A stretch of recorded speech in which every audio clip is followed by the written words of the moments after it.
Good evening and welcome to another live stream from the Eclectic Radical. I'm Chris Richards, the Eclectic Radical.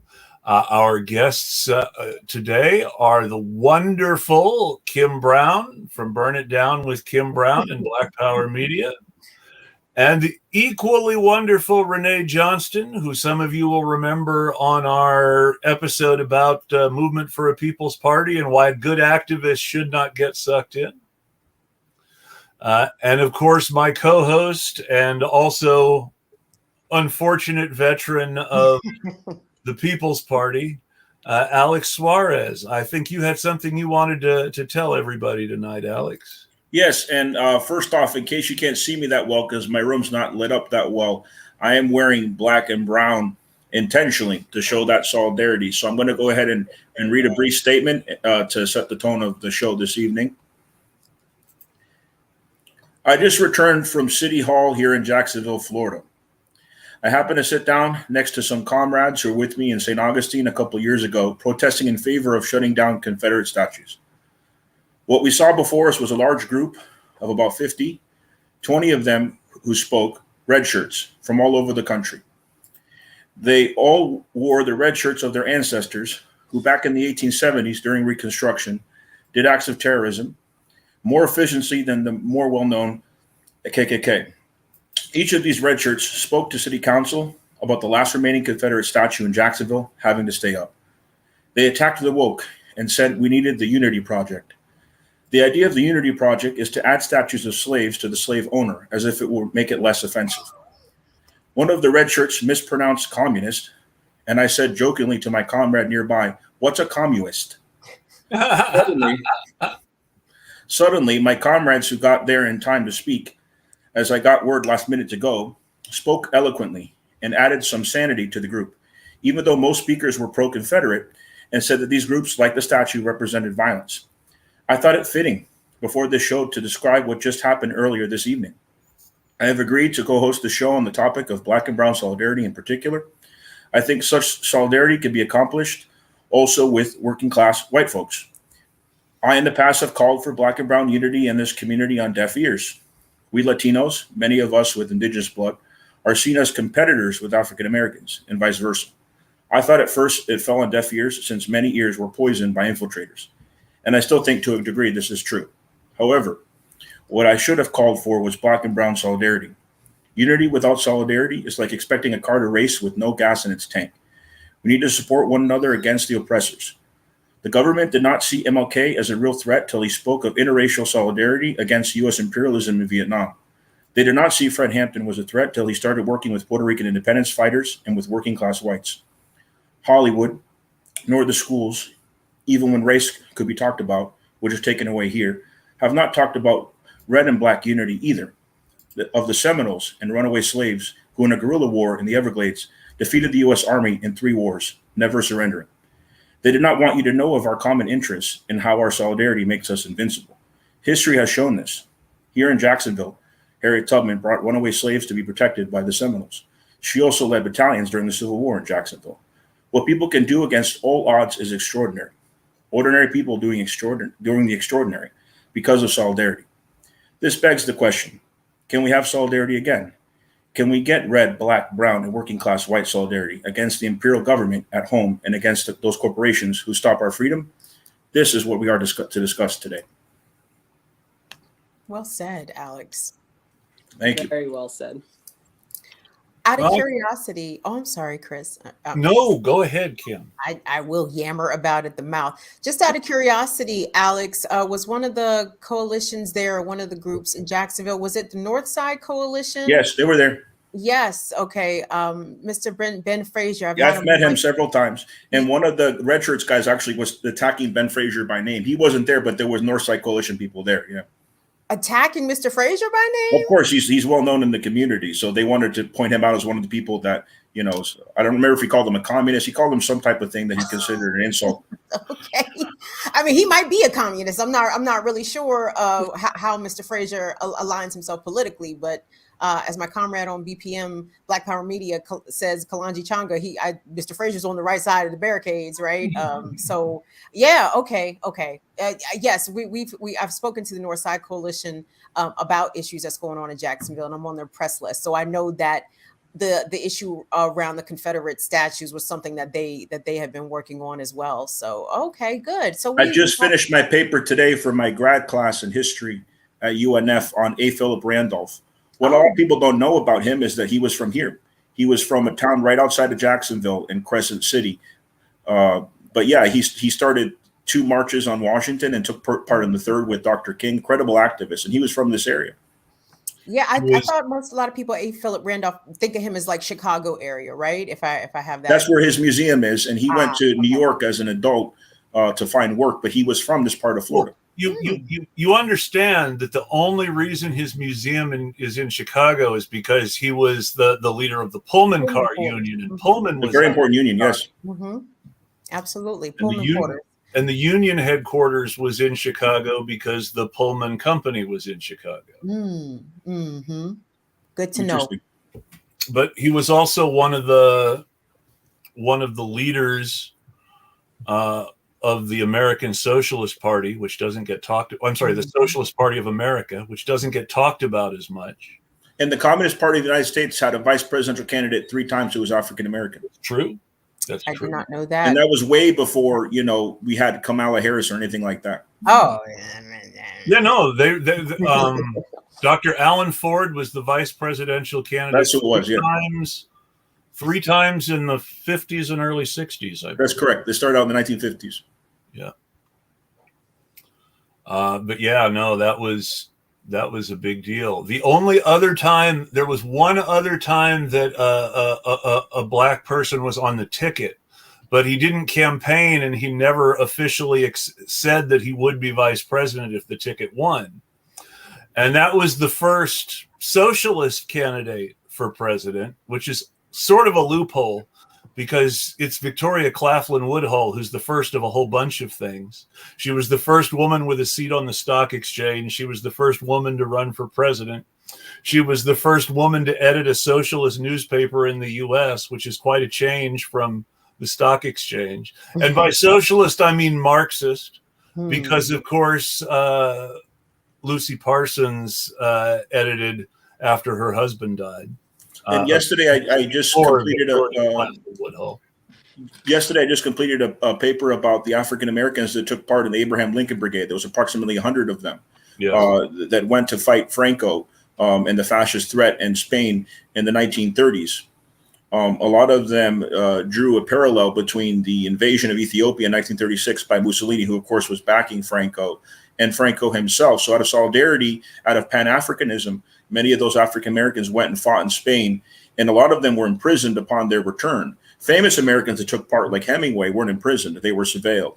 But less known activists, and especially African Americans that fought those fascists, when they returned here, FDR was pressured by the right to put them in prison and didn't release them until the war, until the United States finally entered World War II at the end of 1941.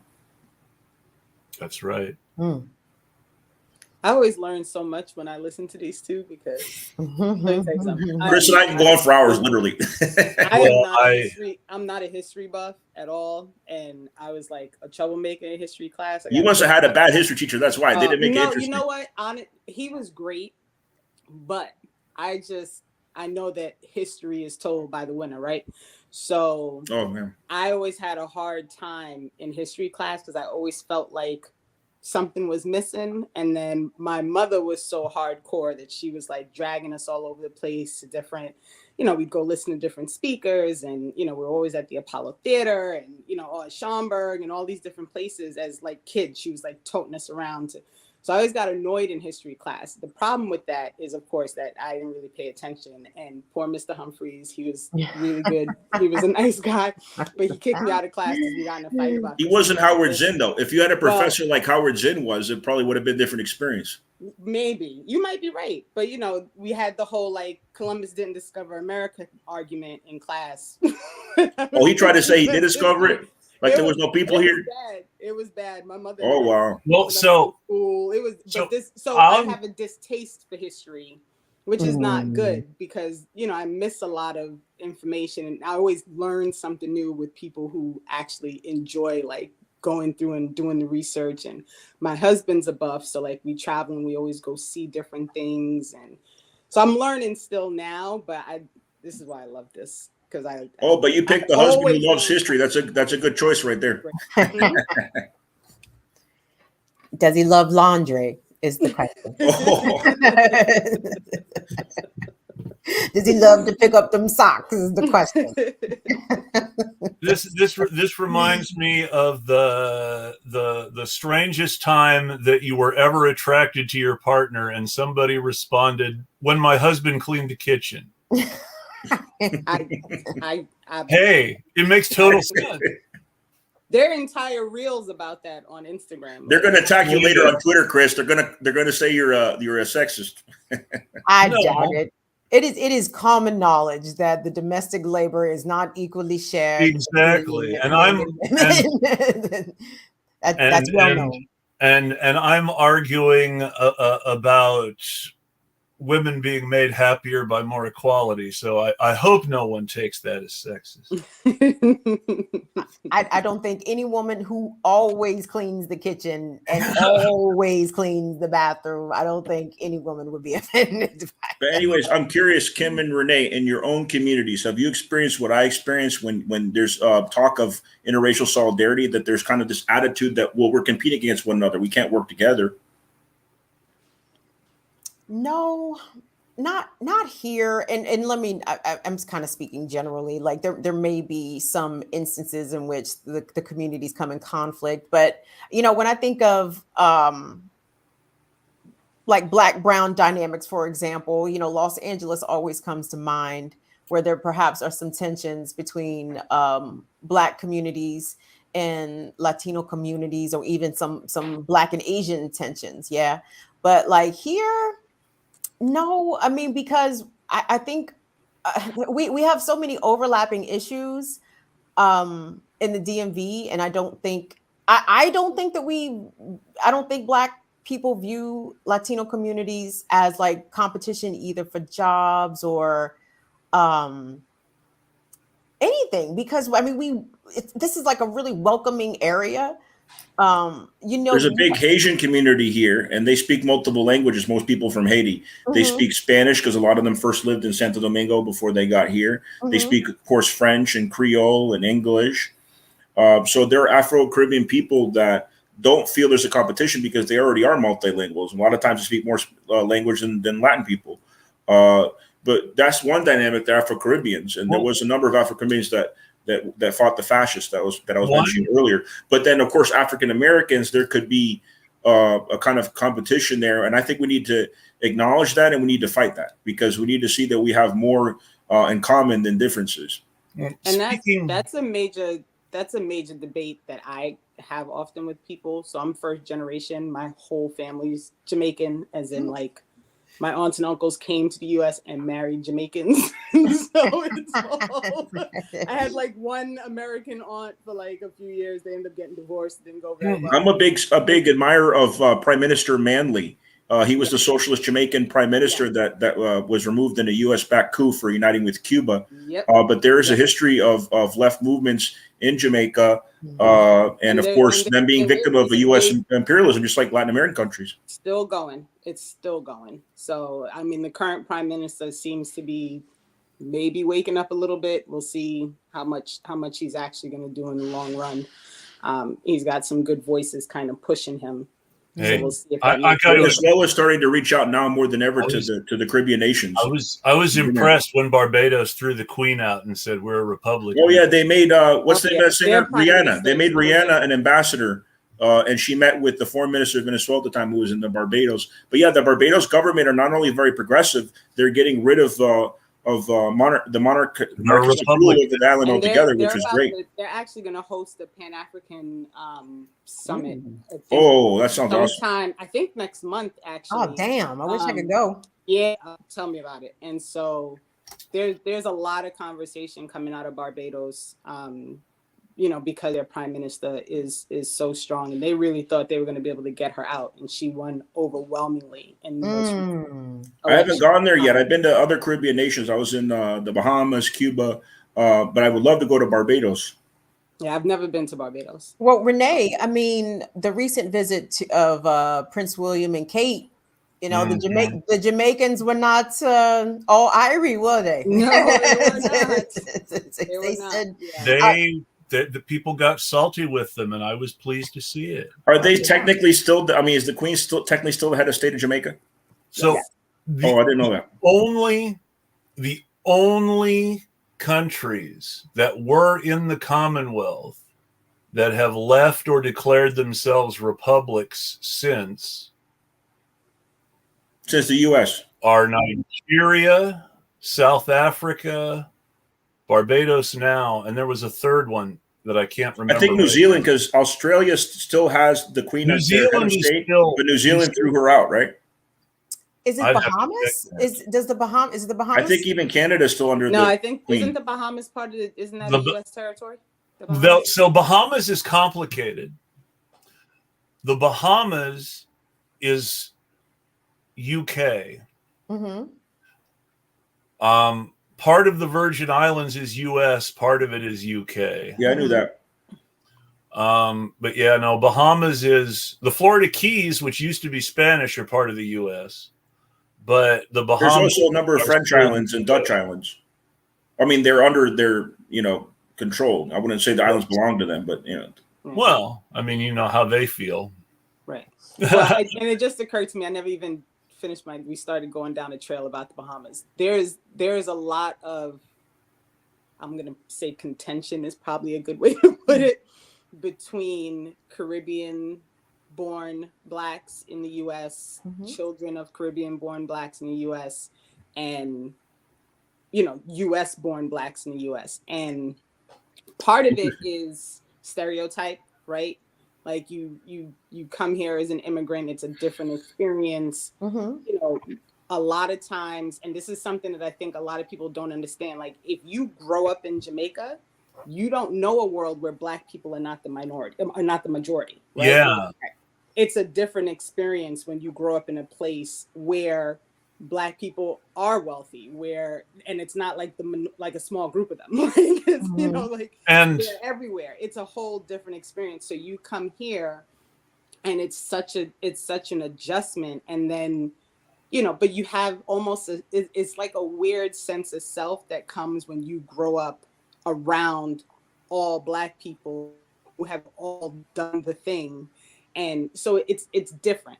Not to say that Blacks who grew up, who are from America, don't have that. It's just, I don't even know if it's really different as much of it. It's just like an experience thing that, if you grow up here where obviously your entire existence is based on what white people have pushed. Well, and I know why Malcolm, my theory, I don't say I know for a fact, but my theory of why Malcolm X was so sympathetic to the Cuban Revolution and met with Fidel and tried to meet with Che later, was because his mother was from the Caribbean. She was from Grenada, I think. Exactly. Yes, you're right. Grenada. And so he felt connected as another Caribbean to the Cuban Revolution. And a lot of people don't talk about that part of the history. They don't talk about in the Hotel Teresa in Harlem how Malcolm and Fidel got together there. Well, right. So it's a big debate, and it's something that I always. But what's the debate though, Renee? Like what are the? It's about competition. Like as a child of an immigrant, I don't really get it. The reality is, my parents had a different experience growing up in Jamaica. However, that's not my experience, right? I grew up in New York. I spent time in Jamaica, yes, but I grew up in New York. So my experience is very different, and it's a fight that I often have when we talk about reparations, and people say, well, your family wasn't here, so you right, because it wasn't no slavery in Jamaica, right, Renee? Right. And the thing I always like to say is, I'm sorry, do you have some way to track whether or not my people got to Jamaica because they were here first? Right? Like okay. my grandparents came here before my parents came here. So I'm third generation of being in the US. My grandparents were here in the 50s, in the 40s and 50s. So they lived through all of that. They lived through redlining. They lived through that whole experience. I grew up in Brooklyn. It wasn't the best part of Brooklyn. My brother went through a whole lot. My cousins went through a whole lot. Like Marcus Garvey was a Jamaican immigrant. A lot of people don't know that either. Right. And so, I always want to get people to understand that, like, me being the child of an immigrant doesn't mean that I am outside of the experience of someone who is not the child of an immigrant. And even still, you are still descended from people who were enslaved. Like, I don't give a fuck where they were enslaved. I don't care if they was enslaved in the US, Jamaica, Haiti. It doesn't fucking matter. All the imperialist powers need to run us some checks. Like, I don't give a fuck. I'm as the white guy, I'm going to speak a bit about prejudice. You're the working class white guy. It's really important to understand that a lot of these conflicts are based on different people who are marginalized in different ways and to varying degrees, all trying to compete over what white people have left over, which is by design. Exactly. In the same way that after Bacon's Rebellion, they took poor white people and made them overseers and took poor black people and made them slaves. Yep. You have the same thing going on with other groups since, where the people with power try to maneuver people into the roles they want them and play them against each other. One of the classics is, Alex mentioned black and brown solidarity, of course. You guys mentioned that there was not as much resistance in your communities as he sometimes encountered in his community. One of the reasons for that, this is from a historical point of view, I'm not trying to call anybody out. The National Association for the Advancement of Hispanic People, which was a real organization that was a peer of and based on the NAACP, started slightly thereafter, was primarily oriented for many years towards immigrant rights and seeing Latino people as white. It wasn't about equal rights with the rest of society. It was about allowing Latino people to advance to whiteness the way the Irish and the Italians had. Well, one sec, as a Latino here, the majority of Latino or Latina or Latinx, if they want to be called that, are mestizo or mestiza. Yeah. So if you're a mestiza or a mestizo person, that means you have both indigenous and Spanish. But of course, there's a number of countries.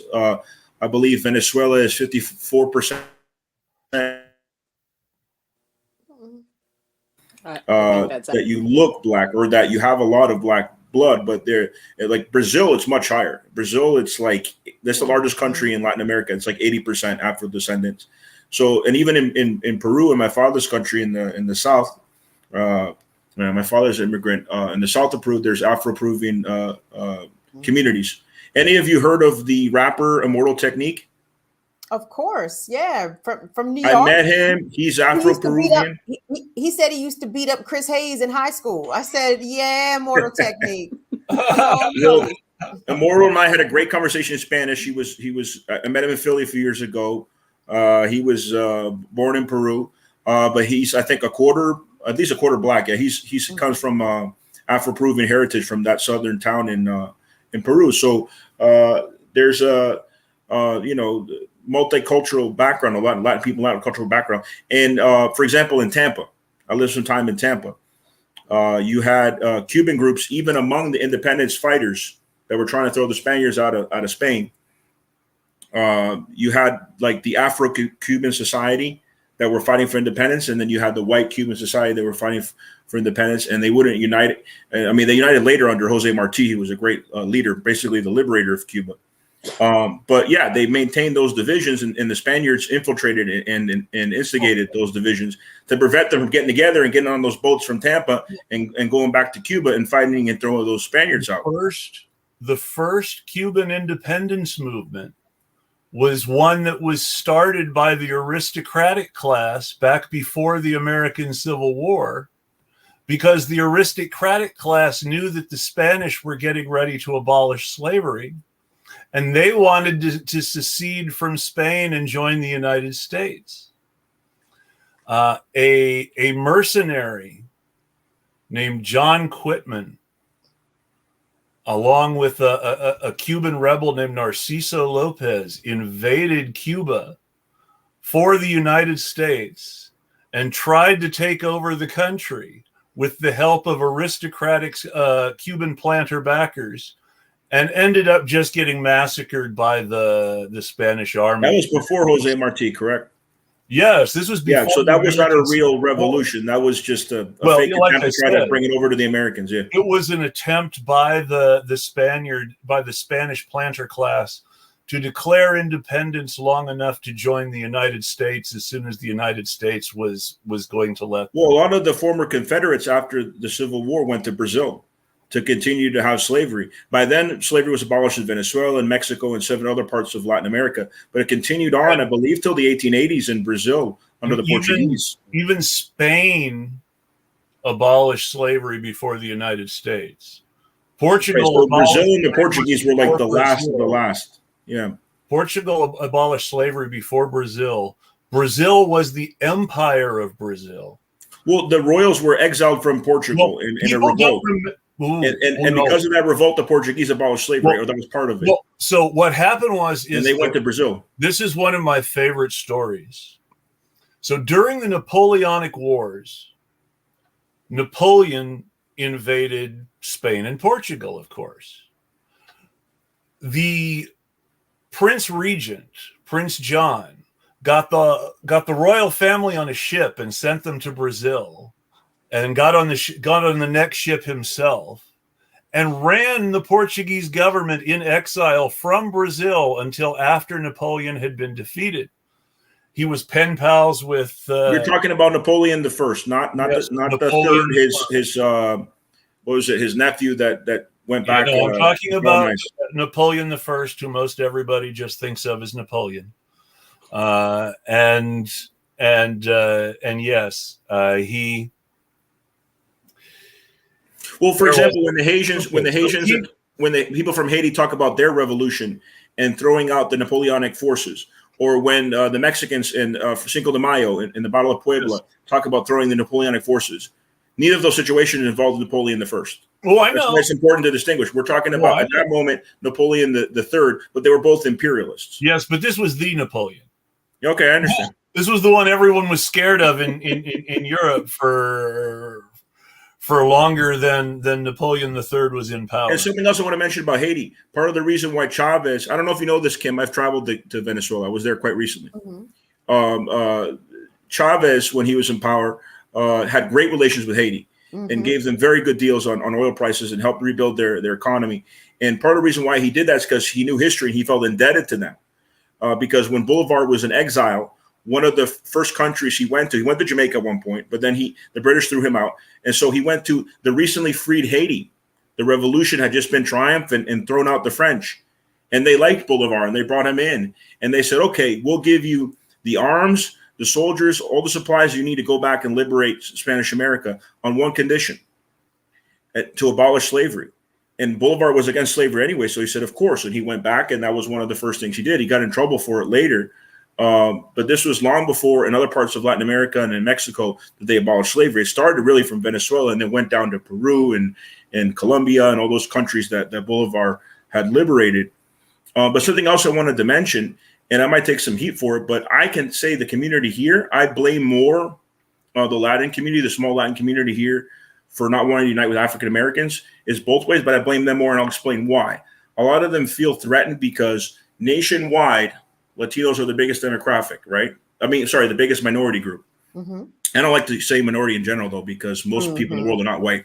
But and in a couple of generations, the Anglo-Saxons will be in the minority here, right? That's part of the reason why Trump wanted the enforcement people, right?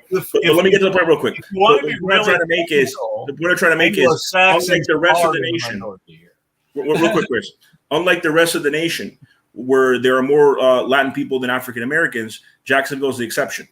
In Jacksonville, there are more African Americans than Latin people. Mm-hmm. And so the small Latin community that's here might feel threatened by that. And that could be a reason why a lot of them don't want to work, or they see them as competitors, because a lot of them don't have established roots here. They might be bilingual, but they don't have established roots here that a lot of African Americans do. And so I think that those differences need to be put to the side, and we need to work for our common aims. Another example, in 2020, at the height of the Black Lives Matter protest, which of course I took part in, I supported, there was an African-American cop who severely beat a Latino who didn't speak English in front of his baby and his wife at a Walmart. And the chief of police justified this action. And all the guy had to do was walk in. I'm talking about the police officer, was walk in and go like this. That's all he had to do. And the whole issue would have been dealt with, because the guy didn't understand that the store was closing.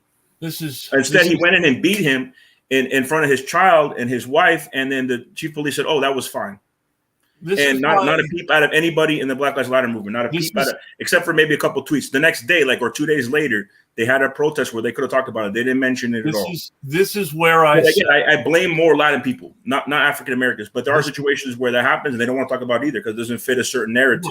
But I think all the police role is bad, regardless of the color of the cop. This is where I say that the reason the cops talk about blue lives matter is because to the cops, everybody who's a cop is blue. They're on the same team. As long as they do their part on the team, they're blue and not something else. Now, as soon as somebody doesn't do their part on the team, they end up like Frank Serpico, get shot in the face and forced into early. Wasn't there an African-American cop that shot a white woman that got in big trouble? Like they threw the book at him. Then the police abandoned him because then they saw him as black. Well, he was convicted. He was convicted because that was the situation. It was yeah, exactly. It's like a white woman go missing. If a white woman go missing, they're gonna have the whole. She was from Australia, and the Australian consulate got involved. Still a white woman. Hey, there was a Colombian national, a 14-year-old girl. I'm not saying that doesn't make a difference. No, that's what I'm saying. But I don't think that police officer, the LAPD officer, has been charged in the murder of this 14-year-old girl. The little girl in the dressing room, right? Yeah. LAPD and the Colombian government has overtly called on the Biden administration to bring charges. So. I guess Australia has a little bit more pull than Colombia in DC. Which should be Colombia is not a sovereign nation. There are several U.S. bases in Colombia. It's a puppet regime. Until Duque is forced out of power, the Colombian government is not going to fight for their own people in other countries, especially in the United States. It's not like Venezuela at all. It's the opposite of Venezuela. Colombia... Yeah, I mean, until Duque's out of there, until they have more progressive government and they get rid of the U.S. bases like they did in Panama years back, they're not going to be a sovereign nation. Colombia, that's like saying Ukraine is sovereign. It's just a puppet regime, Colombia is only going to stand up for the people that, what's the way to put it? The white oligarchs, the descendants from Spain. What I was originally talking about was the Portuguese royal family fleeing to Brazil, and then we got sidetracked. Well, yeah, if you want to finish that story, because it is interesting. Yeah. Because so what happened was after the Napoleonic War, Prince Regent John went back to Portugal, but his son Pedro stayed in Brazil because he realized this is a bigger country. It's got more natural resources. It's got more people already than Portugal does. A few more years, we could be as big as the United States or bigger. I'm going to stay here. And Pedro became the first emperor of Brazil. Okay, so he wasn't the king, but he was the emperor of Brazil. Now I understand what you meant. Emperor of Brazil. Now this is very important. Within a very few years, Brazil was the #1 country in Latin America, and the #2 country in all the Americas, behind the United States. It was the U.S. and it was Brazil, and there weren't really any other countries the rest of the world thought were worth noticing. But the United States and Brazil were given at least equal credence by the governments of Europe. And sometimes Brazil was given a little bit more credence because the emperor was, part of the European royal club and related to everybody. So for a long time, Brazil was one of the most important countries in the world. It was a world power. The emperor of Brazil, the first emperor, Pedro I, near the end of his life, went back to Brazil, abdicated the kingdom of the Empire of Brazil, went back to Portugal to fight a war with his cousin to put his daughter on the throne of Portugal, and won, because Brazil just had more resources to fight a war like that than Portugal did. Well, Portugal also had a number of colonies outside of Brazil, right? They belonged to Portugal in Africa, in Asia.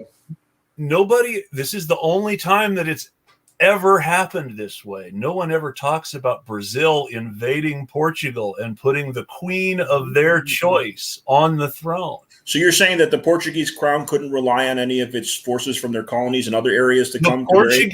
The Portuguese crown could not compete with the Brazilian crown when it came to resources. Well, you say crown.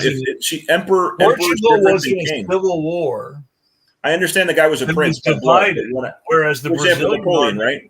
Napoleon was never a monarch. He was an emperor. His brother was the emperor of Spain. Well, this is different. Is there a difference?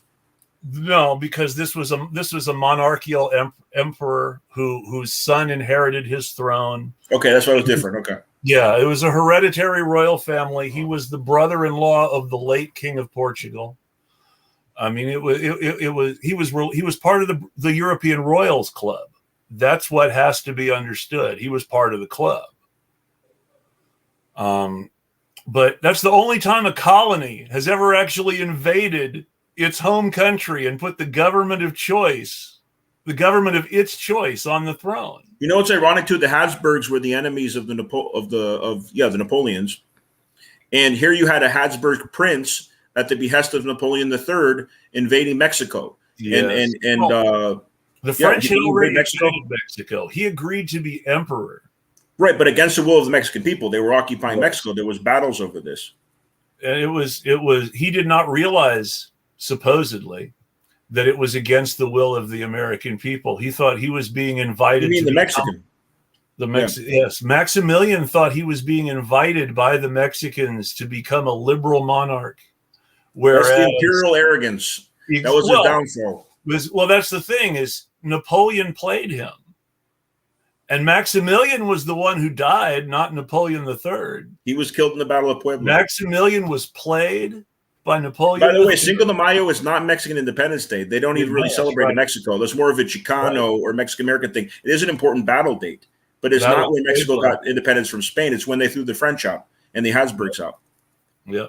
Well, it's Habsburgs were from Austria, I think. Specifically. What's that? It's the Battle of Puebla specifically. Yes, that's what it was. But that was part of another war that wasn't the War of Independence from Spain, which was prior to that. Yeah. Mm. But what part of the country are you in, Kim? I know that Renee is in New Jersey, but where are you located? I'm in Maryland. I'm right outside of D.C. Oh, yeah. I was just on Sputnik Radio out of Maryland, D.C. area. I'm familiar with that part of the country. So three of us are Eastern time zone, and Chris is way out there in Western then.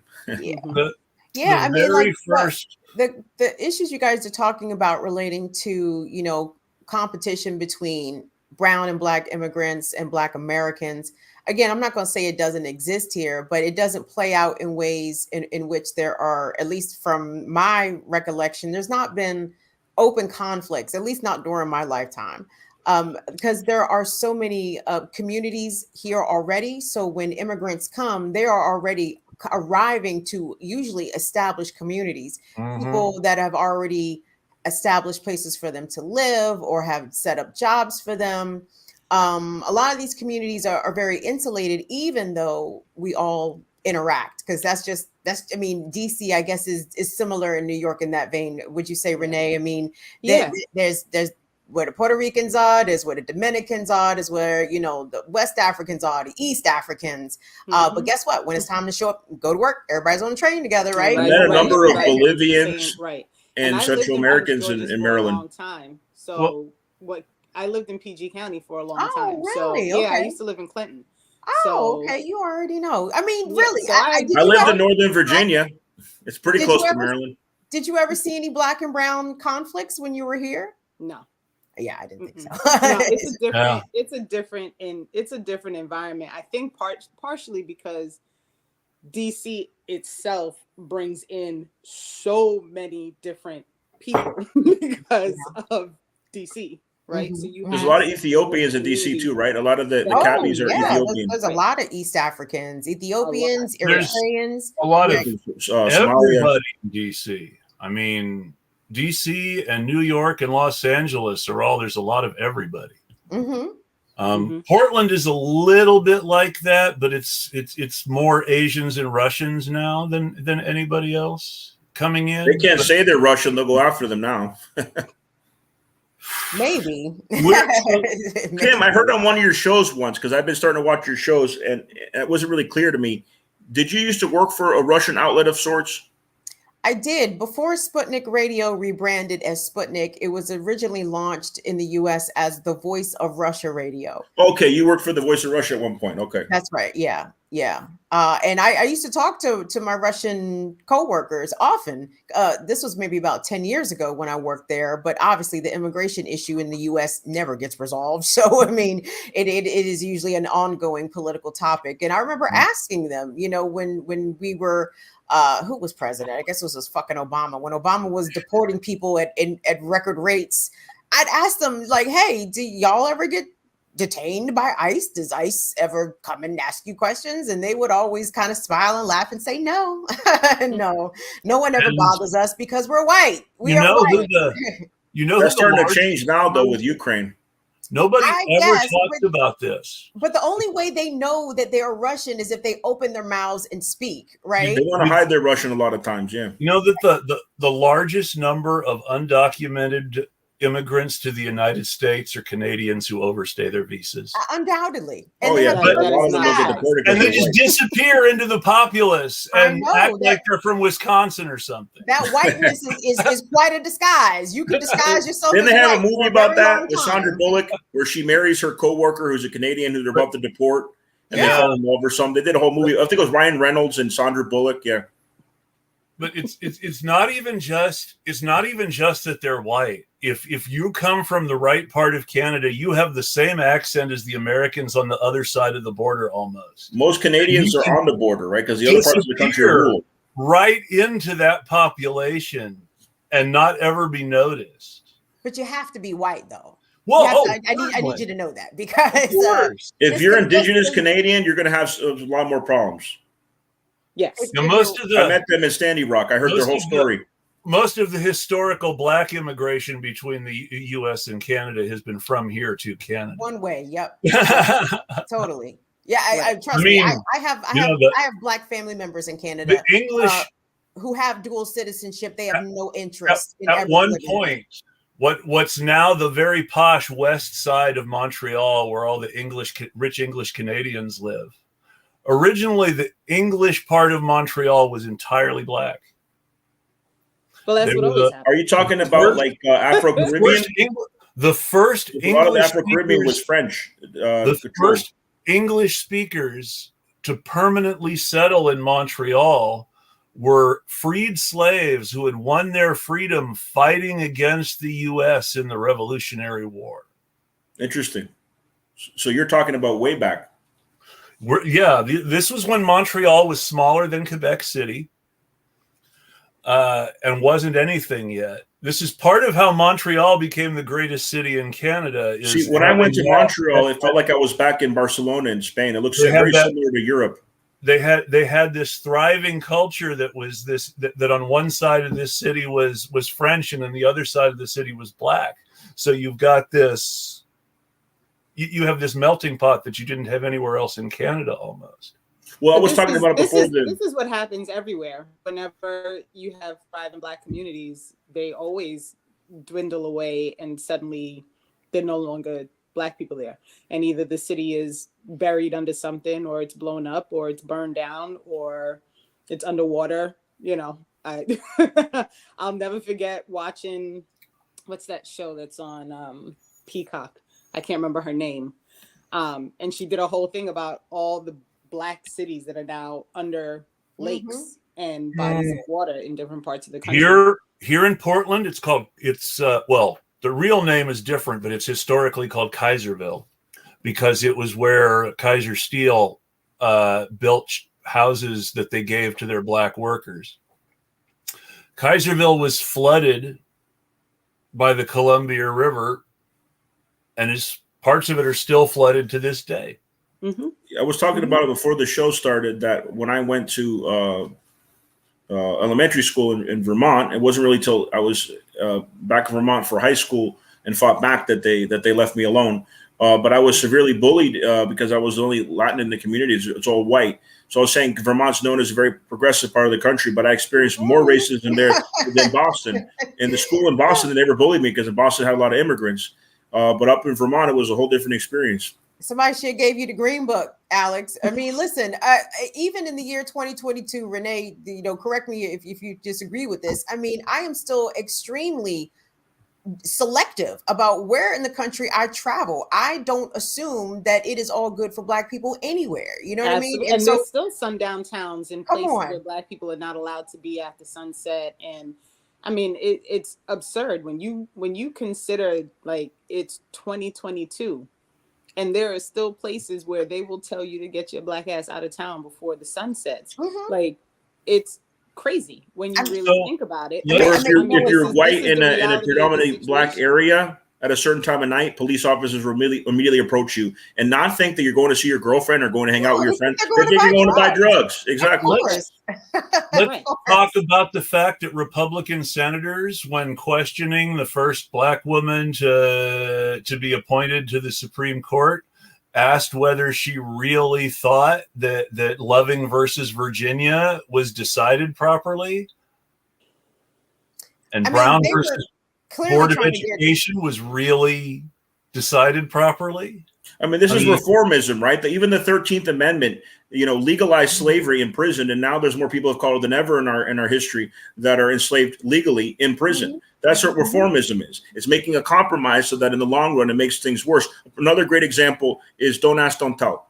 I actually spoke with a former veteran, a lesbian, a sergeant in the military, who told me that she was coerced into sex with her subordinate because he found out that she was a lesbian and threatened to ruin her career if she didn't go along with it. That was Don't Ask, Don't Tell. That was the Clinton compromise.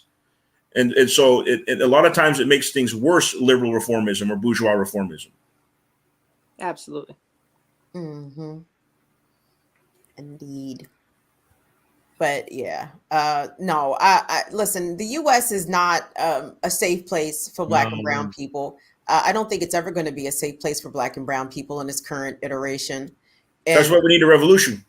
Absolutely. But we need more eclectic radicals. So right. we need more eclectic radicals. Let me see if I can find what we need. And honestly, like Chris, we have this conversation all the time. Like, thank God for you, because sometimes I get some real cuckoos who start like responding to me, and they're like, oh, what you're talking about is crazy. And I'm like, you're white. Like, it's real easy for you to act like I'm ridiculous for thinking that racism is a problem. Racism isn't a problem. You just reminded me, Renee, I wanted to ask you something. You don't have to deal with it. You don't you just reminded me real quick. Brianna Gray.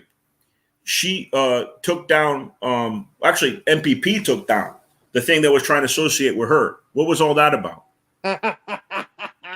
They posted a thing on Renee called them out on that. I did, because they always trying to pull that shit.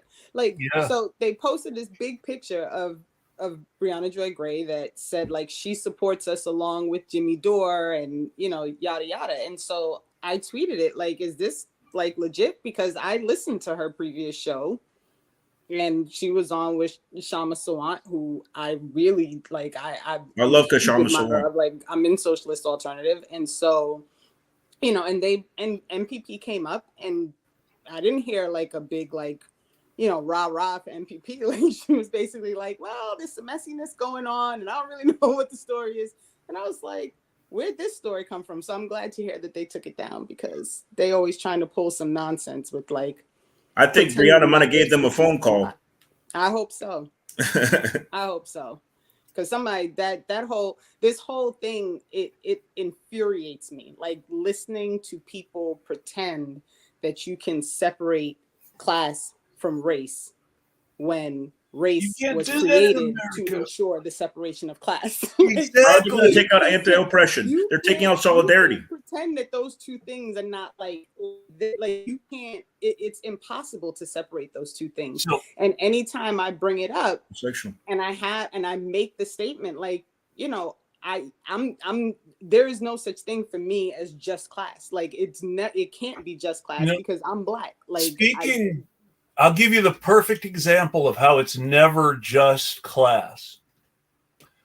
Prior to colonization by Germany and then Belgium, the Hutu and the Tutsi in Rwanda were one tribal group that lived in two slightly different economic modes.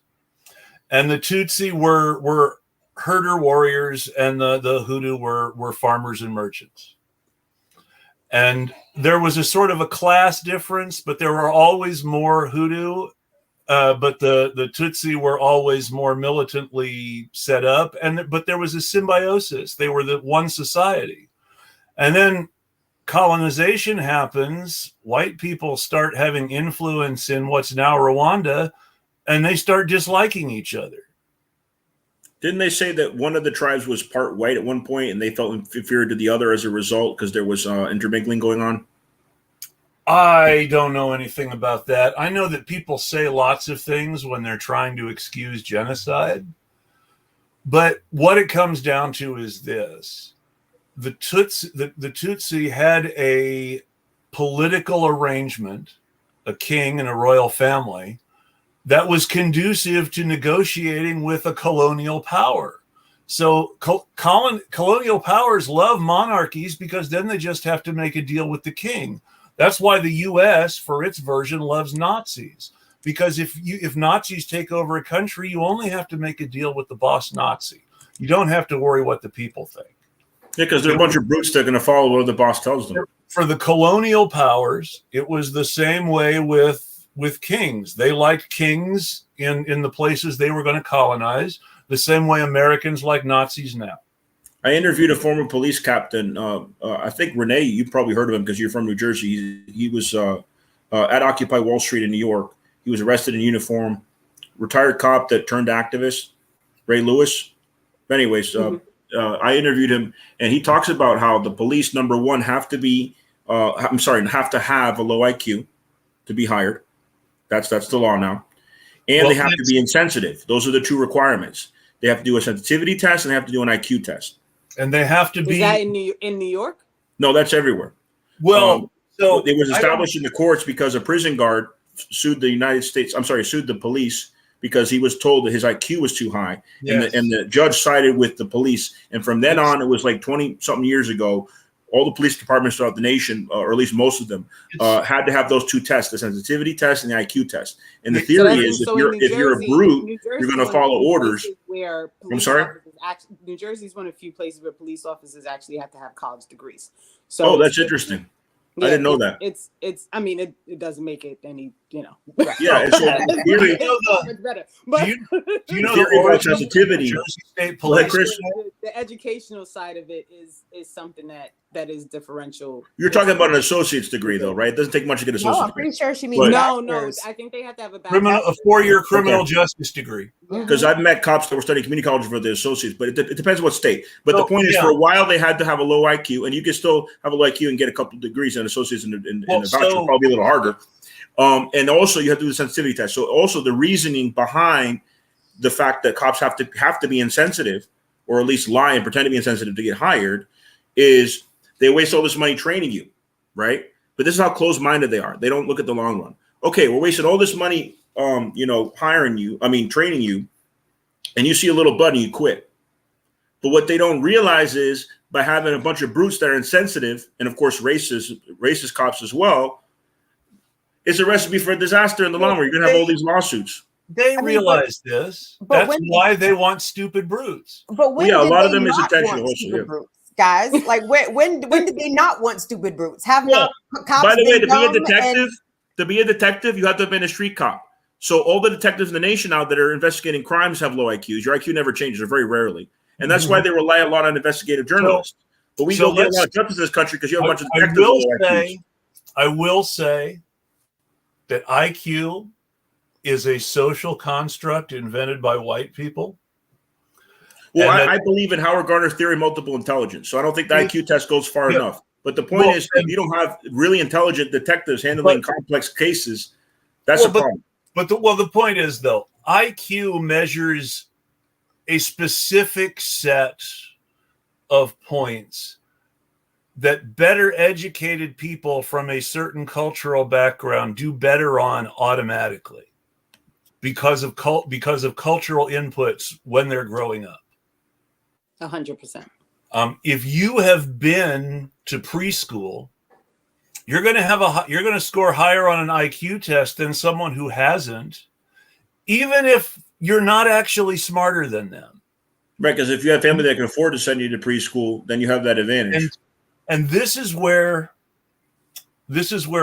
I can't speak strongly enough as someone who taught himself everything he knows and doesn't have a college degree. But we have way too high an emphasis in this country on the trappings of intelligence and not enough of an emphasis on the facts of intelligence. We're very impressed by specialists, and we're very, very impressed by experts, and we're very impressed by advanced degrees. But as a society, we're not super impressed by smart people who actually know their shit. We're not impressed by generalists, and we should be. You know why? The number one medical system in the world is Cuba. They have among the best doctors in the world. There are no specialists in Cuba. All their doctors are generalists. That's what makes them so good, and that's why they send their doctors throughout the world to train other doctors and start other medical programs. And during the special period in the 1990s in Cuba, this is the incredible thing about Cuba. And the special period means the fall of the Soviet Union. They lost major support. And, of course, the Clintons maintained the sanctions against Cuba while they were killing 500,000 Iraqi children at the same time. But at that time, they invented the lung cancer vaccine. Yep. And so Cubans now have a higher life expectancy than us, and they smoke cigars. Yep. So we don't have access to that. See, whenever they talk about the Cuban embargo, they never talk about how it affects Americans. Yep. Right. It would save so many lives if we could have access to those Cuban vaccines. In my opinion, the embargo is more about preventing Americans from finding out. What real socialism does. The embargo is about one thing really simple, which is if we really had a successful communist country that close to Florida and there wasn't an embargo, how many poor people who could get on a boat to Cuba would still be in Miami? Right. It wouldn't be like those balseros on the rafts. It'd be the other way around. They'd be coming from Key West down to Cuba wasn't for those sanctions. And this is something that people were seriously worried about. The reason the United States occupied Haiti and forced them to pay off their debt to France and stayed there until it was paid was because the United States was terrified of slave revolts and people stealing ships out of the harbor to get to Haiti. Yep. That did happen, though. Yeah. There were a number of enslaved Black people who upon the Haitian Revolution being successful, did go to Haiti. Yes. And some of them also went to Liberia, right? So there was African Americans going to other parts of the country to try to be free. They went to Haiti before they went to Liberia. Okay, that was before Liberia. Because, and I don't like to put on my asshole hat here, but Liberia is a human rights crime committed by proxy against black Africans by white Americans using free black Americans as their proxy. Yeah, but they didn't commit like what the Belgians did in the Congo. The African Americans in Liberia didn't commit genocide. There was issues, but I don't think the comparison. You have to be careful how you define genocide, because when you are taking over your neighbors and incorporating them into your society and making them choose between giving up their culture and being second-class citizens, you start to get into that area. And this is something that was done because people were given a colonizing mindset by the people who had colonized them, and were then sent out essentially to do our dirty work, but keep our hands clean. And the U.S. can say, well, we never colonized Africa for our benefit the way the British did, but it's not really true. No. And the U.S. has their hands consistently in the destruction of freestanding countries. And I mean, there's a really great book called Confessions of an Economic Hitman. And I wish I could remember the name of the author. I'm blanking on it. I read it a long time ago. But he literally talks about all the different places he went to. I believe they made a documentary based on the book, too. Right. Confessions of an Economic Hitman, created chaos. Like, part of the reason I read it was because at the time I was really doing some research on the history of Jamaica and how it went from being what Jamaica used to be to being what Jamaica is now, which is a place where people are literally afraid to go and like leave the walls of wherever wherever your all food and all drinks included places that you want to stay at in Jamaica. And when you read you read the story and the history of like McDonald's came to Jamaica, and there was supposed to be an agreement between the farmers and the farmers who had cows in Jamaica, and how they intentionally let the meat go bad, and then they said, oh well, the meat's no good here, so now we have to import the meat. And now you have all these imports into Jamaica for crops and things that should be grown in Jamaica, that could be grown in Jamaica. I wanted to bring up something that from other places because of destruction of the economic system. So this is what the U.S. does everywhere, right? They go to. There's a difference. This is the point I'm trying to make. Different places, and they create chaos, and they instill whatever leadership. That's they true. Want to. That's true. But for example, absurd. Puerto Rico, right? So Liberia is not a commonwealth of the United States like Puerto Rico is. If all the African Americans that went to Liberia were just agents of the U.S. empire, and none of them were former slaves that actually wanted freedom, then Liberia would have became a commonwealth of the United States. That didn't happen. Well, this is important. There were two reasons that didn't happen. The first reason is that they had a ruling party, the True Whig Party, which was very, very hoity-toity. They dressed in. They were still dressing in 17th century costume in 1960. Very, very, very classic. Look at judges in the UK today. Judges in the UK today still use wigs. But the True Whig Party basically had one party rule in Liberia for many years. There was another party that ran against them in elections, but they'd only ever won office twice. And for a great many number of years before the Samuel K. Doe's rebellion, the True Whigs were the only people in power, and they were very careful about maintaining their independence because their power was based in being a middleman that wasn't part of the United States. And the United States was willing to let that go because they benefited from it.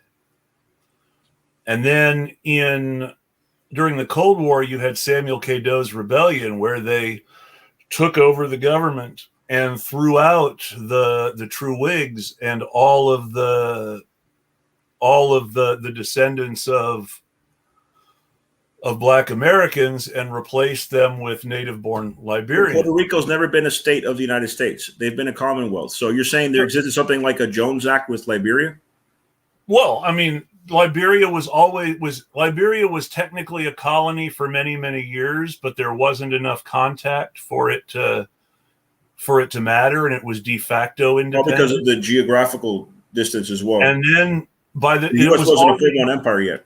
It was already, the U.S. was not a full-blown empire yet. The U.S. didn't start to become an empire until Teddy Roosevelt, and didn't go full claws off imperialism in the classical sense until the Banana Wars, where we invaded Central America and took it all over for dole bananas. Well, I'm sorry. And Teddy Roosevelt, when he was a general, before he became president, was in Spain helping the guerrillas fight the Spaniards, but he was there for imperial interests because he wanted to be the new empire once the United States helped throw the Spanish out, and he used it for his political career. And of course, all during that time, the United States, I mean, ever since the end of the Spanish-American War, controlled Guantanamo illegally. He was one of the big boosters of the Spanish-American War in the first place. Right. He quit his political job. I can't remember which one it was at the time, but he quit his political job to join the Rough Riders. And they describe him as a benevolent environmentalist, and that's not true. Teddy Roosevelt wanted those national parks to take over native land. He was not this great humanitarian. He was always an ulterior motive in everything that he did. Right. That makes perfect sense. It one of the things I also think gets missed a lot. We keep going on these. We keep getting lost in the now. I keep forgetting. But something that gets lost a lot is, there's an entire group of people who were here before all of us. Yes. And they are also forgotten in this constant battle about who's going to get the most from the white people. Yes. And so, I follow a lot of Native American, tribes and different leaders trying to. Jamaica is a Native American word, right? Grasp of it, because that's also from Taínos. I watched something the other day, and she was like, don't talk to me about colonization when you're speaking the colonizers' language. And I was like, oh, I was like, ouch. They wanted you to speak Patois? Like, I didn't even, the land back movement. There's so many. But Patois is also English. And, I'm sorry? I don't understand, because Patois is what they speak in Jamaica, but it also derives from English. So what language do they want you to speak? Well, the point is Native Americans had their own language here. Oh, okay. Before they were colonized and thrown out off their lands. So, it's a difficult discussion sometimes, because land back is a real thing, right? And when you consider, places where Black people were displaced and all those things, the land didn't belong really to the Black people first either. Mm-hmm. So there's so many layers to this fight. And in the end, the real issue is that we are all being crushed by a very small group of people who really don't have much, much from being descendants the elites. Of the colonizers. There is a group called the Anti-Colonial People, the People's Anti-Colonial Press. I'm sorry. The People's Anti-Colonial Press that put out a plan for land back. I'll be right back. A Black American Republic in the South, and a workers' state in what used to be in the northeastern United States. That is just really ambitious in its we must destroy the United States as it currently exists to achieve justice statements and goals. I don't agree with everything that that they advocate. But I think they have a more coherent and ambitious idea about where we need to go than most people do right now. Land back has to be part of it, and sovereignty has to be part of it for people who want it. Right. Well, the first police in this country were slave catchers too, right? People who are not white who decide they're going to go somewhere and try to do their own thing. quite works out. I mean, they blew up an entire block in Philadelphia because it's true. They didn't want Black people to do what they wanted to do. Mm-hmm. So they fired on them from helicopters, right? Like, we're not talking about, for forever ago. This is history. That's the real reason Mumia is still in prison. Exactly. And this is what happened. So I always, whenever I hear stories about people who say we're gonna go buy land and we're gonna go, I applaud it. I think it's a great concept. I also know that this country is not gonna allow it. This plan isn't we're going to buy land. This plan is we're going to overthrow the U.S. government and break it into at least 3 pieces. No, she's talking about when Black people talk about. Yes.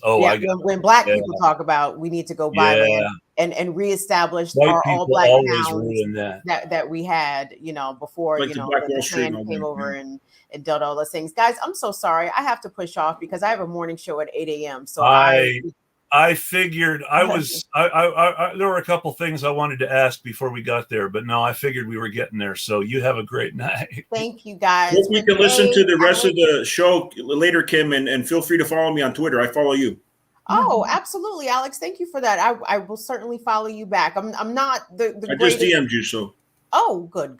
Yeah, I'm not the greatest on Twitter, so I'm trying to. I am banned for life from Facebook from activism in 2020. Just so you know. Oh well, I don't let me know. Okay.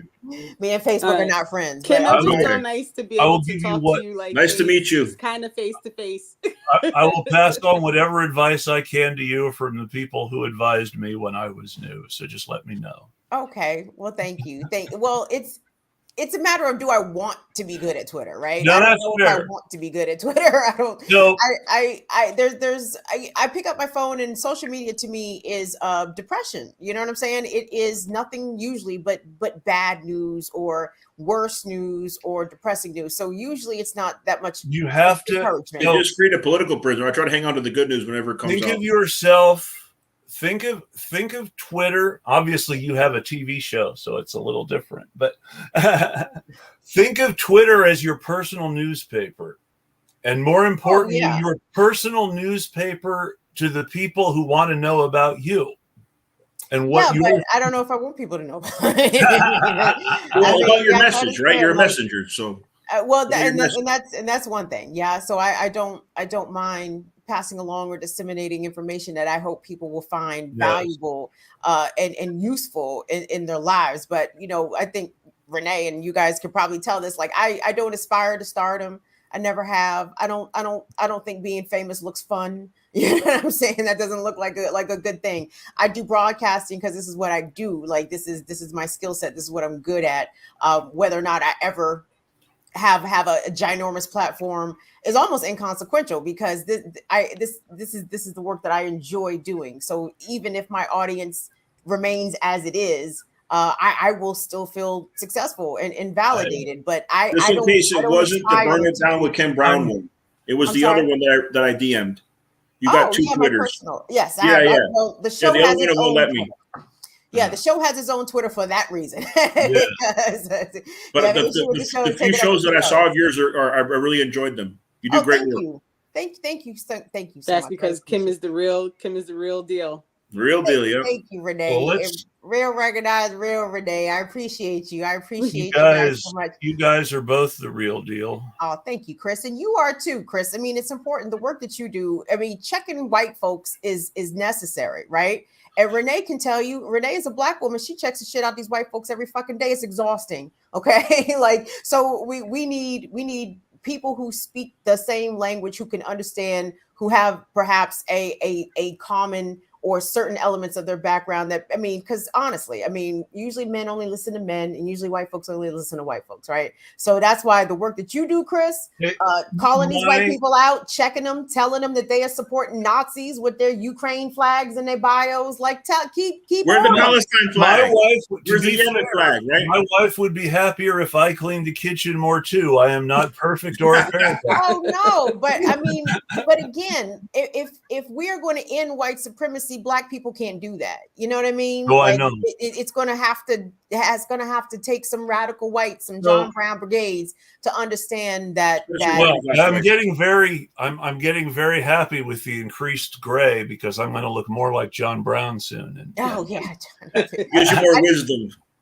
That's right. But anyway, guys, y'all take it easy. Have a good rest of the show. Peace. And I will see you in these Twitter streets around. You'll have a great night. Take care, Kim. Have a good night. Good night, guys.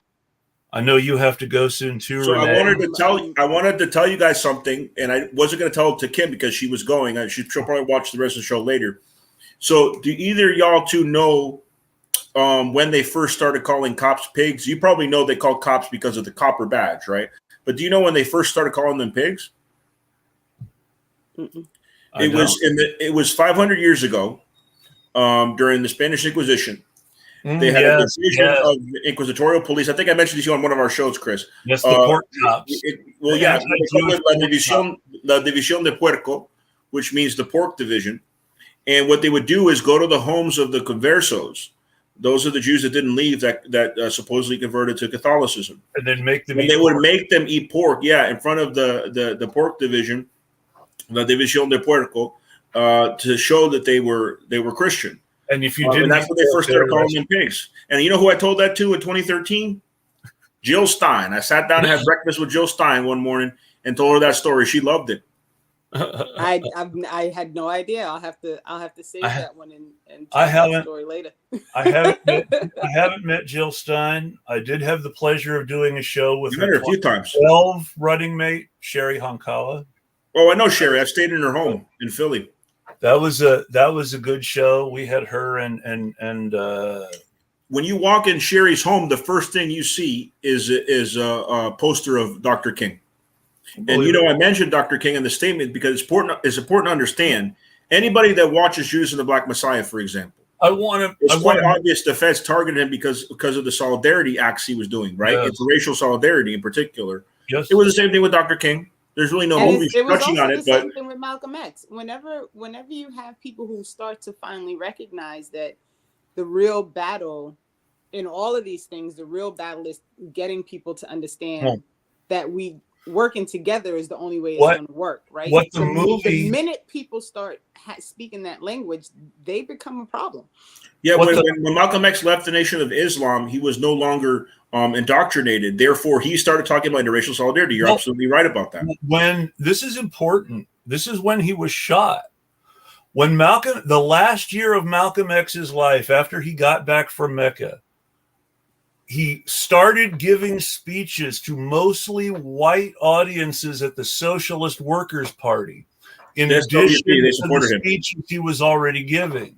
Mm-hmm. He was increasingly involved with the Trotskyist movement in the United States and the Democratic Socialist movement in the United States, and was starting to attract white followers. And he already had a sympathy of the Cuban Revolution. That's when he first started learning about socialism. When a black leader starts to attract white followers, the same thing always happens. Mm-hmm. And in 1965, they took him out. That was the greatest fear. COINTELPRO was all about making sure that there was no real black leaders that would rise up and really, be leaders for all the others. I mean, it was character assassination too. It was just 100%. It was also about getting rid of white leftists who were willing to work with and, more importantly, follow the lead of black leaders. Right. One of the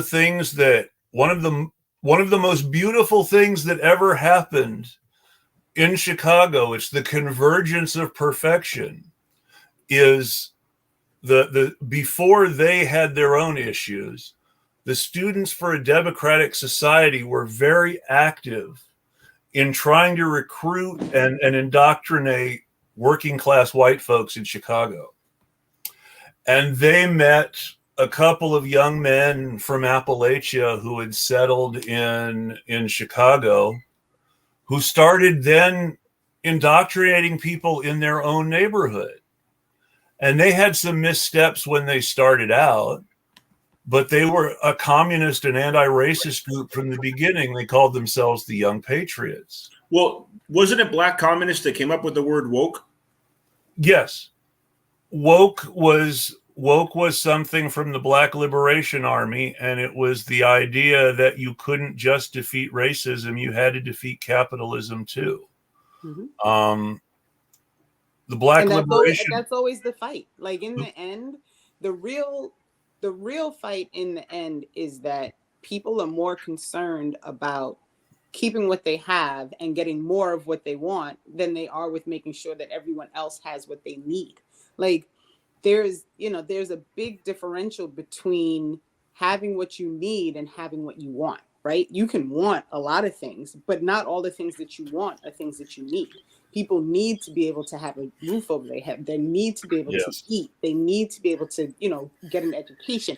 They need, whatever level of education you choose, you're going to get.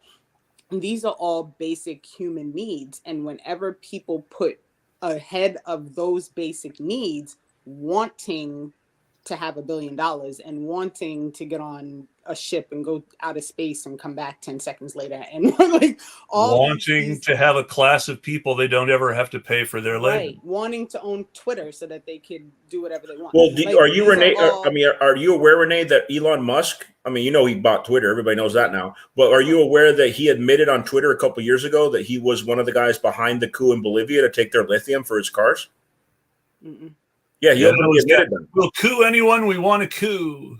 Well, this is exactly. That's what they do. Like whenever you go on, and whenever the priority for your government is to make sure that the people who are part of your government are able to be rich and to be powerful, and like it has nothing to do with the people, right? It has nothing to do with people being able to eat, live, and get an education. Like it never has anything to do with that. So my biggest argument is always with, and listen, I'm not struggling, right? Like it was my choice. I chose to go to college. I got a scholarship. I went away to school. I stayed. I did my graduate school. I work in a school now.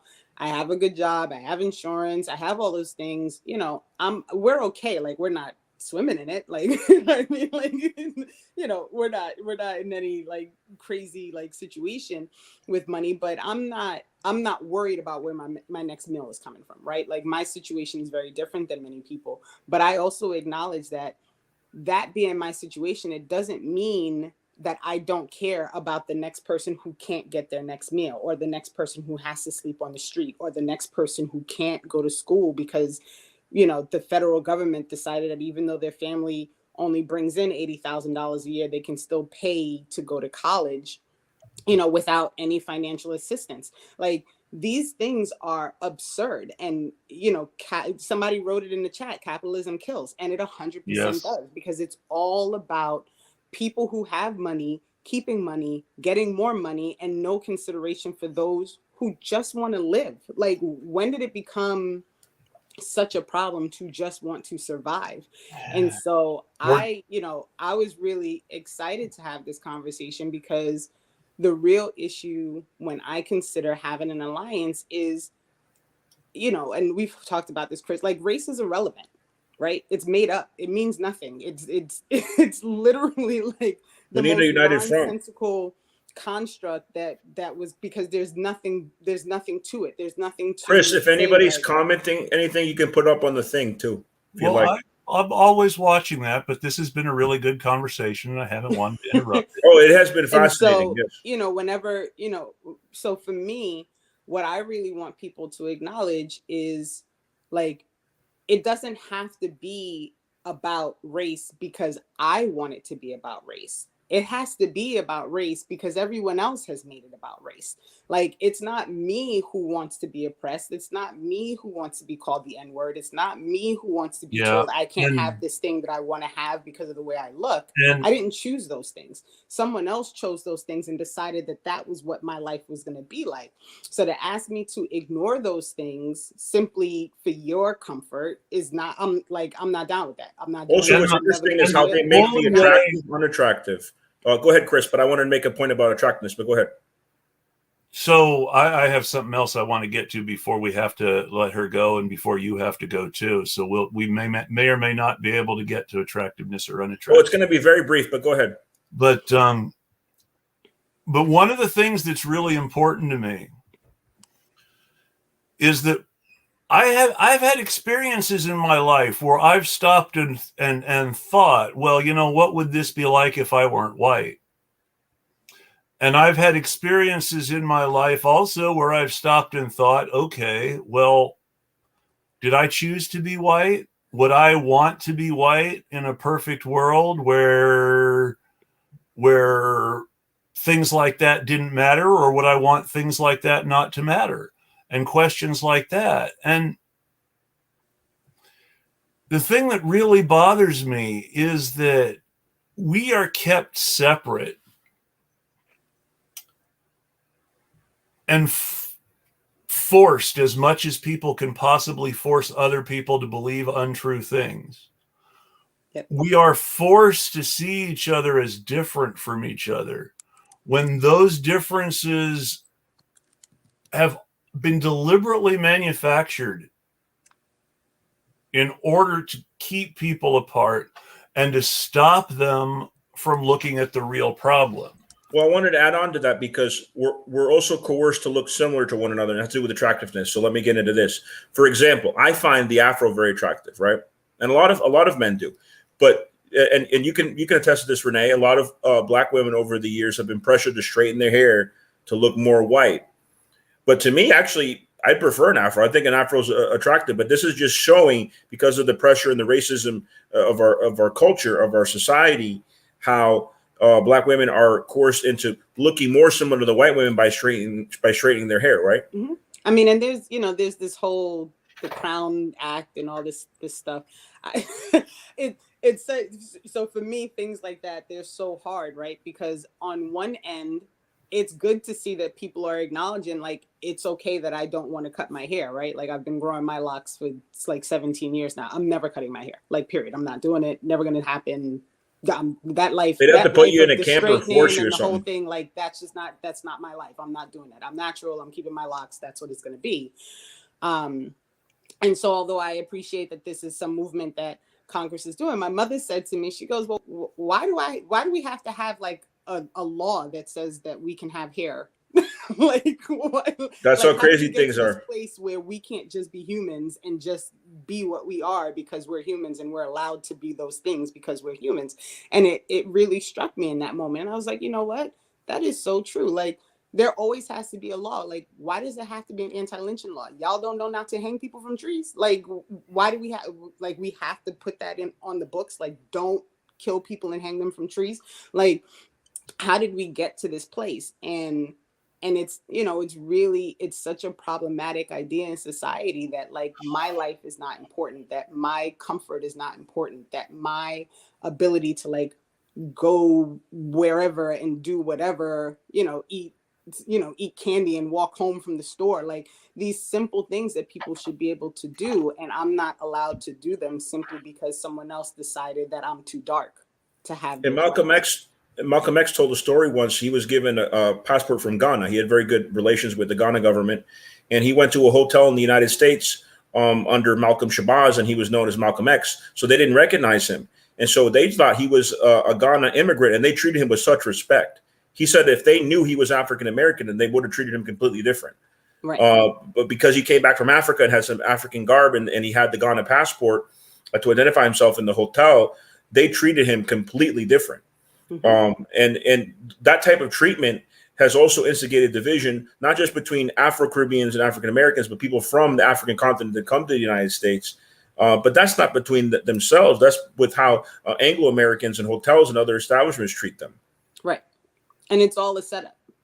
The whole thing is a complete setup. My argument with reparations, and I don't have a real popular take on reparations. I think there should be money, but I think money, you can give cash direct if you want, but I also think money should be going into communities. I think they should be rebuilding schools. I think they should be fixing places that have been hit the hardest by, the economic disparity that's created when you have an entire community that can't survive, right? Because you pulled every resource out of that community. One of the saddest things that I've ever heard in my life is food desert. Yes. Like, what? Yes. Like, you live in a place where you can't access a piece of fruit? Like, how did these things occur? How did they happen? And they can get fast food, right? A lot of times they get fast food, but they can't get the healthy stuff they need. And I would love to see those things get fixed. And then you don't have to have this fight about, well, your family's Caribbean and your family's from here and your family's here. Because the reality is, once you get here, unless you are very rich, right, you're likely to, and even when you are very rich, you're also likely to encounter these issues. I know a lot, I went to Syracuse. I know a lot of people who were professional athletes and all these things, and they suffered almost equally, because sometimes it's even worse when you get pulled over and somebody realizes that you're a popular person and you have money. And then all of a sudden they're like, okay, I'm going to teach you, right? I'm going to show you that you having all those things doesn't mean anything to me. And also, I was homeless, and a lot of homeless people are criticized by bourgeois rich fucks as being obese or something like that. The thing is, the only food that homeless people can afford is junk. A lot of times is a McDonald's Happy junk. Meal or whatever. Yeah. So if all they're going to be able to eat is junk, they might be a little obese, but it's not out of their own free will.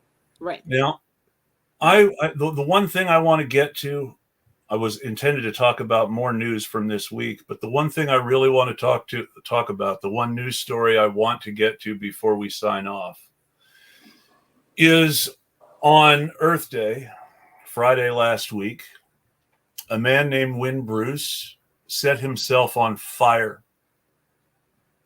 to protest the fact that our government isn't doing squat about climate change. Some local media covered this, but did not acknowledge the reason.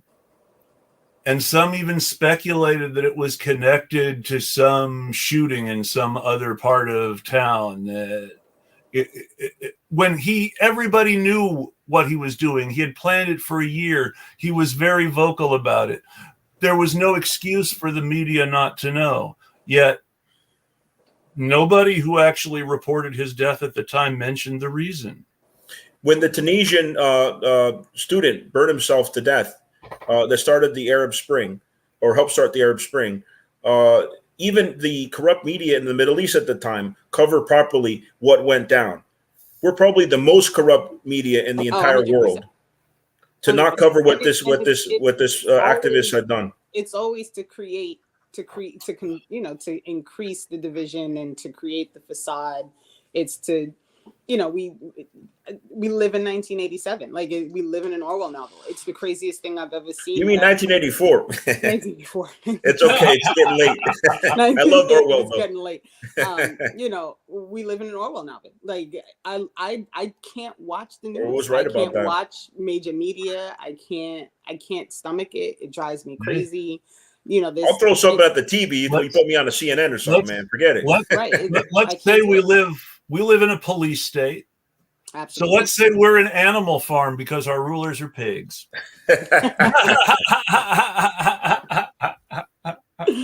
So true. They are the pork division. Remember that, Renee. You can tell people about it. That's how they first started calling them. Story. But I'll tell you, my first interaction that I can remember with the police when I was 6, there was a young man who was getting harassed, and my mother and I were walking home from the store, and my mother, who I love that woman, she is everything, right? She stopped and she was like, "Why are you doing that? And what's going on? And what's your badge number?" And she would not let up.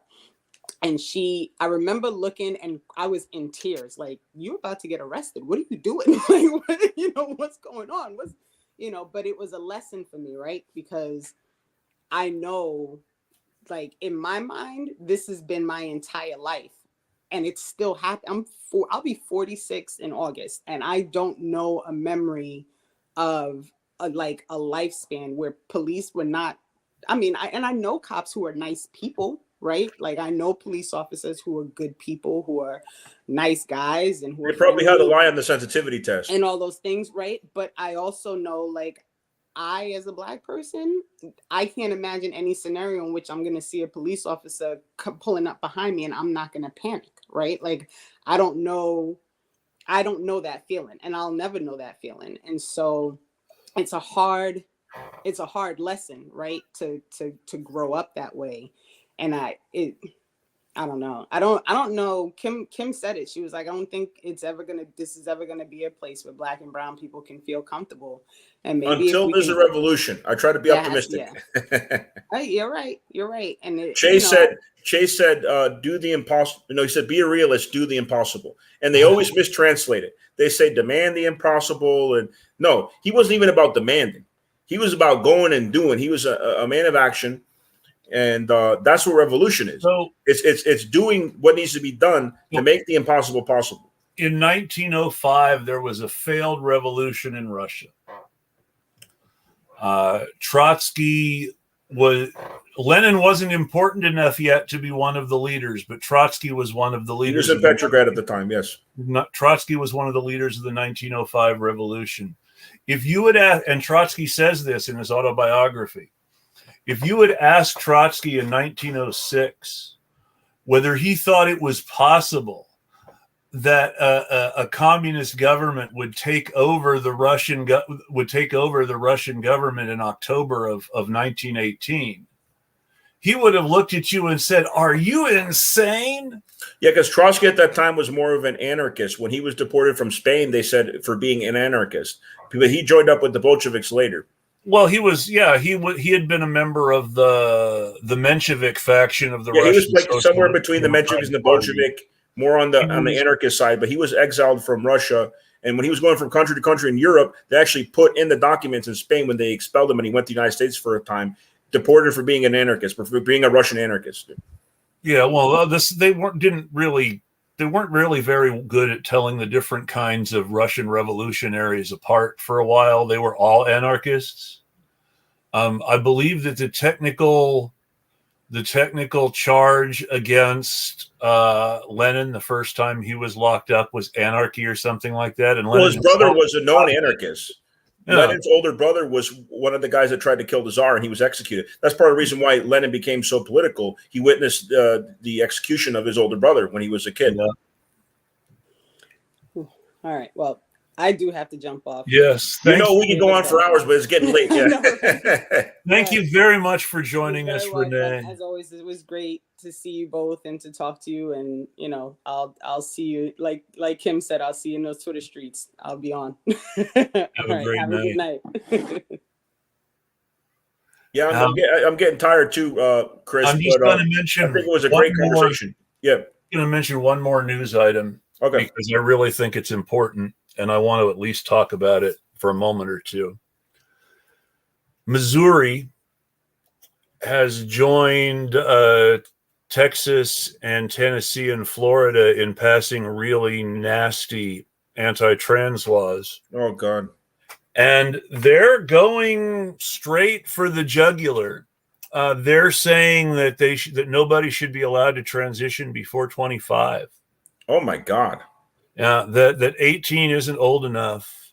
That the brain doesn't finish developing. Until they're using that. So you can't expect anybody to be able to make any sort of competent life decision before 25. Now, this is annihilation. You can drive at 16, right? How much of your brain need to drive? Actually, technically, you can drive at 15 in most states, as long as you have a driver in the car with you. And here's the whole thing. Nobody's advocating for people to wait until they're 25 to join the military. Exactly. I think in some states you can join the military at 17. Well, they won't send you abroad yet, but the Army will take you at 17 if your parents, or I don't know if they still will. Yeah. They used to take you at 17 if your parents consented. The Marines used to take you at 16 if your parents consented or a judge ordered it. So you could have a gun and be responsible for people's lives in some situations at 16, but they think, or at least historically, right? Because the Marines used to have these rules. I don't know if they still have them in place, but now they're saying, you got to be 25 in order to make that decision. That's pretty crazy. Well, you understand that it's because at 16 or 17 or 18, you're still more likely to have enough childhood sociopathy left, because children have a different sense of right and wrong than adults. Oh, so they're using that. They're using the fact that they're a teenager that can do crazy stuff. Is like, well, they're not going to question carrying this gun. I didn't think of that. It's not a secret that young men are most likely to do stupid, violent things between the ages of about 16 and 23, 24. Is it any secret that they want to start grabbing young men for military duty at 18 and 19? And younger if they can get away with it? I mean, this is the age where people are going to be most willing to do violent things or also when you drink alcohol at any age, doesn't matter if you're 60 or 16, the whole point is it takes away your inhibitions. Yes. So why are they saying because you use more of your brain when you're 21 or 25 that suddenly alcohol won't be as a big deal? I mean, you do build up a tolerance a little bit over time, but you're always going to lose some inhibitions. What they're saying is that if you drink at 21, you're less likely to do yourself permanent brain damage, which really isn't accurate because, again, if you're using the brain doesn't finish developing until 25 excuse, then you're risk damaging your brain's development all the way until 25, right? It is a contradiction. So the same people that say 21 is okay, and I think it's now to smoke's also 21, at least in most states. Most states. Yeah, most so states they're saying that's okay, but for transitioning 25, I mean that doesn't make any sense. But they also passed a law in Florida where it said you can run over protesters. It's kind of an extension of stand your ground.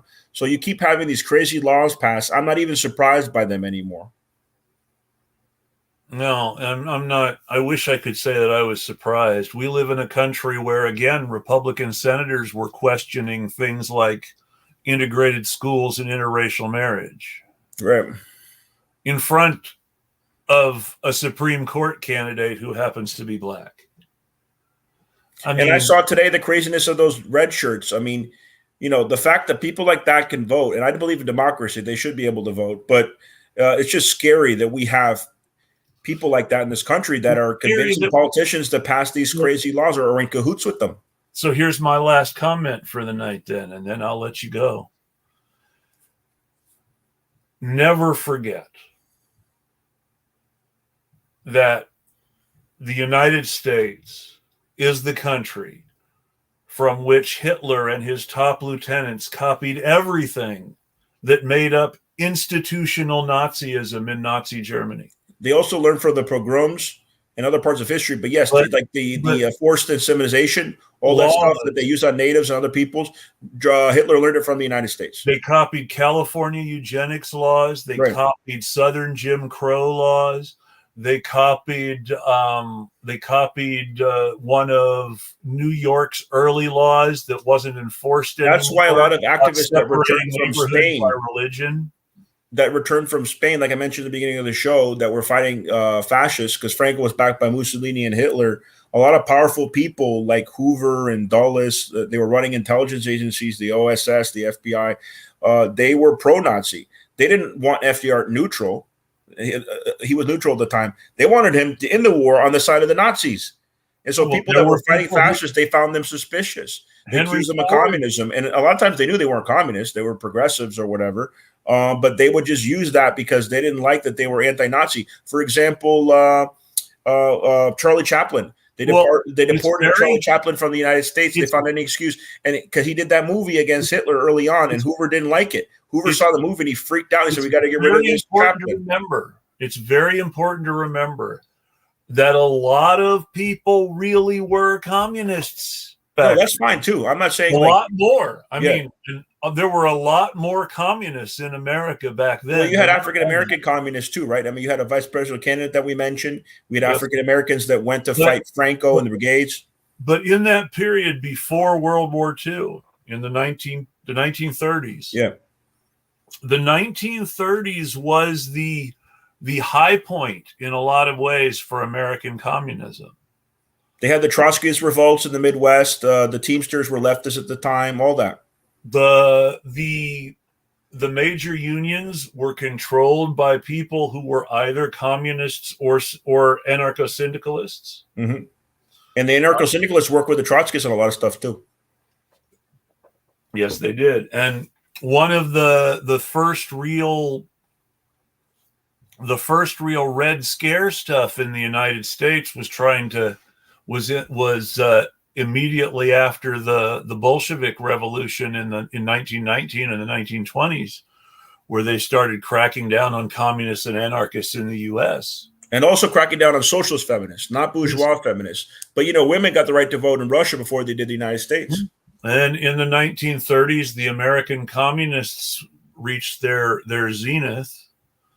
They were ruined by Earl Browder, who championed the Popular Front so hard that he tolerated Dixiecrats and told communists that they should vote for racist Southern Democrats. That sounds like MPP for a minute there.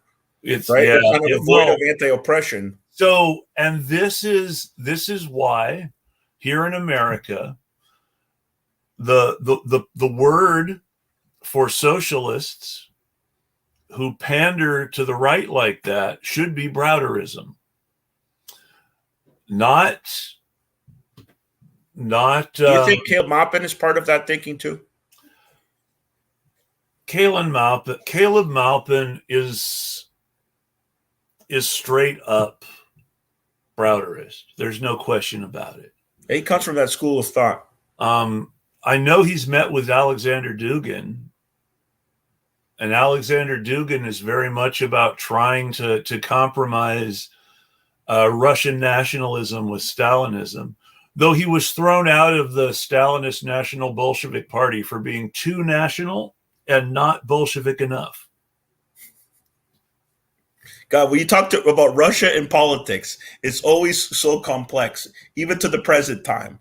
I just think but no, there was a group that was sort of an attempt at an alliance. There's a party in Russia called the National Bolsheviks. No, I know this is all current stuff, but I'm saying we're talking about 1905, earlier, how complex it was then. Yeah, even to the present, Russian politics is always so complex. Well, now you have all these Americans that want to claim they know everything about Russia over Ukraine. We've been studying this stuff. This stuff takes time to understand. Well, exactly. I mean, the U.S. and Ukrainian Nazis goes back to 1946, and also 1929. Even before the Nazis took part in Germany, the Ukrainian nationalists said they were inspired by them. Yes, the OUN was very deliberately and specifically based on the German Nazi Party. They copied them on purpose. They copied their organization. They copied their use of political violence, all of it. I know you have to go soon. Yeah, it was great talking to you, man. I think we did a great interview. I was so glad we were able to do this. I always love talking to Kim. I always love talking to Renee. I was glad to be able to talk to both of them at once. You have a great night. Everybody else, you have a great night too, and we'll tweet at you. Peace.